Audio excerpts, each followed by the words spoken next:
बलात्काराच्या तक्रारीनंतर भाजपा जिल्हा उपाध्यक्ष फरार, पक्षाने केली पदावरून हकालपट्टी।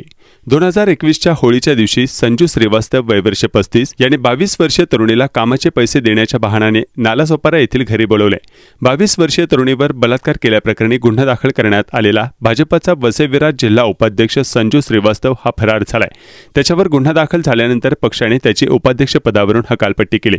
2021च्या होळीच्या दिवशी संजू श्रीवास्तव वय वर्ष 35 यांनी 22 वर्षीय तरुणीला कामाचे पैसे देण्याच्या बहाण्याने नालासोपारा येथील घरी बोलावले होते। तिथे तिला गुंगीकारक द्रव्य पाजून तिच्यावर श्रीवास्तव आणि नवीन सिंग या दोघांनी बलात्कार केला। त्यावेळी तिच्या काढलेल्या अश्लील चित्रफितीच्या आधारे नवीन सिंग याने सतत तिच्यावर बलात्कार केला होता। या काळात पीडित गर्भवती राहिली होती, मात्र तिच्या सहमतीशिवाय तिचा गर्भपात आरोपीने घडवून आणला होता। यानंतरही पीडितेला आरोपीपासून एक मुलगी झाली आहे, मात्र सतत तिला आरोपींकडून धमकी आणि शिवीगाळ केली जात असल्याने तिने आचोळे पोलीस ठाण्यात याबाबत तक्रार दाखल केली होती।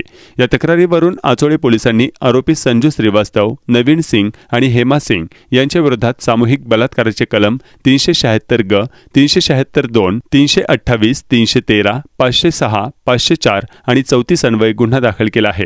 सध्या दोन्ही आरोपी फरार आहेत। पीडितेवर पहिल्यांदा 2021 मध्ये बलात्कार झाला होता। संजू श्रीवास्तव याने बलात्कार केल्याची घटना 2021 मधील आहे, परंतु पीडितेने आता तक्रार दिल्याने आम्ही गुन्हा दाखल केला आहे। सध्या आरोपी फरार असून त्यांचा शोध घेणे सुरू आहे, अशी माहिती परिमंडळ 2च्या पोलीस उपायुक्त पूर्णिमा चौगुले श्रृंगी यांनी दिले। भाजपचे वसई-विरार जिल्ह्यात एकूण 8 उपाध्यक्ष आहेत। संजू श्रीवास्तव हा नायगावमधील चित्रीकरण स्टुडिओमध्ये युनियन चालवतो। त्याच्यावर बलात्काराचा गुन्हा दाखल केल्यानंतर त्याला पदमुक्त करण्यात आला आहे, अशी माहिती जिल्हाध्यक्ष महेंद्र पाटील यांनी दिली।